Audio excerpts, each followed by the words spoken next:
High, আমি Priyanka's cooking passion চ্যানেলে আপনাদের সবাইকে স্বাগত। আজ আমি চুষি পিঠে বানিয়ে দেখাবো। অনেকেই মনে করেন এই চুষি পিঠে বানানো খুব ঝামেলার কাজ, তবে আজ আমি খুব সহজভাবেই বানিয়ে দেখাবো এই চুষি পিঠে। এই ভিডিওটি দেখার পর আপনারাও খুব সহজভাবে বাড়িতে বানিয়ে নিতে পারবেন এই চুষি পিঠে। তাহলে দেরি না করে দেখে নিন আমার আজকের এই রেসিপিটি। সবার প্রথমে গ্যাসের মধ্যে কড়াই বসিয়ে দিয়েছি। এবার আমি কড়াইয়ের মধ্যে দিয়ে দিচ্ছি 1 কাপ সুজি। এবার আমি সুজিগুলোকে একটু ভেজে নেব।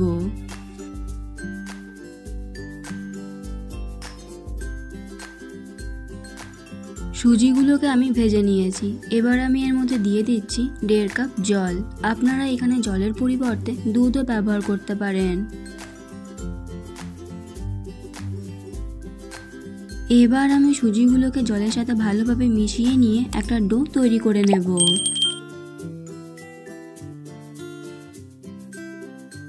প্রায় 5-6 মিনিট ধরে নাড়াচাড়া করার পর মিশ্রণটা এখন ডোতে পরিণত হয়ে গেছে। এবার আমি গ্যাস বন্ধ করে দিয়ে এটাকে সম্পূর্ণ ঠান্ডা করে নেব। ডোটাকে আমি প্লেটের মধ্যে নামিয়ে নিয়ে সম্পূর্ণ ঠান্ডা করে নিয়েছি। এবার আমি ডোটাকে একটু মেখে নেব। এবার আমি এই ডোটা থেকে সামান্য একটু মিশ্রণ নিয়ে নেব। প্রথমে খুব বেশি মিশ্রণ নেবেন না, নয়তো পিঠেগুলো খুব মোটা মোটা হয়ে যাবে। এবার আমি মিশ্রণটাকে হাত দিয়ে এইভাবে গোল করে নেব। দেখুন, গোল করে নিয়েছি। এবার আমি দুটো হাতের মধ্যখানে মিশ্রণটাকে রেখে এইভাবে একটু লম্বা করে নেব। দেখুন, তৈরি হয়ে গেল একটা চুষি পিঠে।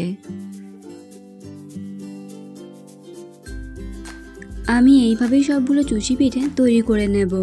আমি আপনাদেরকে আরও কয়েকটা চুষি পিঠা বানিয়ে দেখাচ্ছি।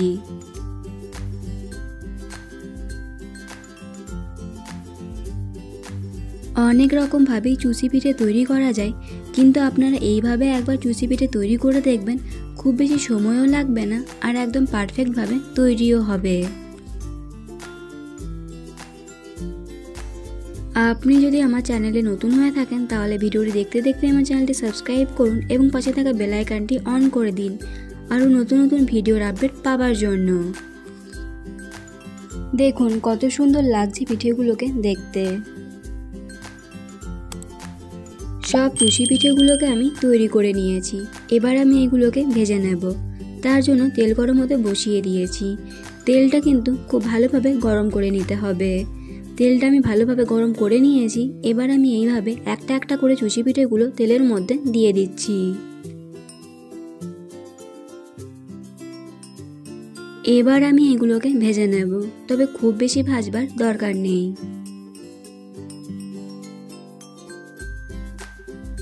এবার আমি এগুলোকে একটু নাড়াচাড়া করে দিচ্ছি।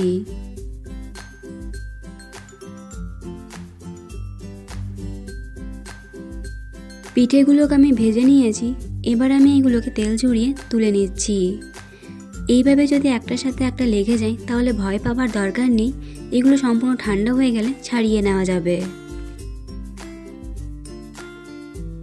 এবার আমি চিনি শিরা তৈরি করব। তার জন্য কড়াই বসিয়ে দিয়েছি। কড়াইয়ের মধ্যে দিয়ে দিলাম পরিমাণ মতো চিনি আর দিয়ে দিলাম পরিমাণ মতো জল। এবার আমি চিনিগুলোকে ভালোভাবে জলের সাথে মিশিয়ে নেব। চিনিগুলো এখন সম্পূর্ণ জলের সাথে মিশে গেছে। এবার আমি এর মধ্যে দিয়ে দিচ্ছি সামান্য একটু এলাচ গুঁড়ো।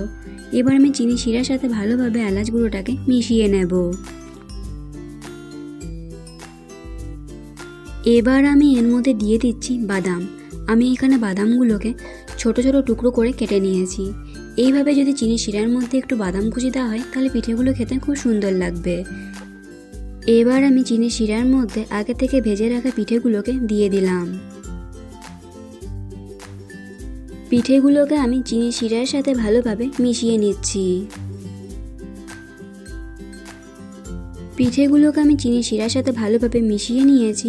এবার আমি গ্যাস অফ করে দিয়ে চিনি শিরার মধ্যে পিঠেগুলোকে 2 মিনিটের জন্য রেখে দেব। তারপর আমি পিঠেগুলোকে সার্ভ করব। তৈরি হয়ে গেল আমার আজকের এই রেসিপিটি। এই রেসিপিটি আপনাদের কেমন লাগলো অবশ্যই কমেন্ট করে জানাবেন। ভালো লেগে থাকলে লাইক এবং শেয়ার করবেন। আজ এই পর্যন্তই।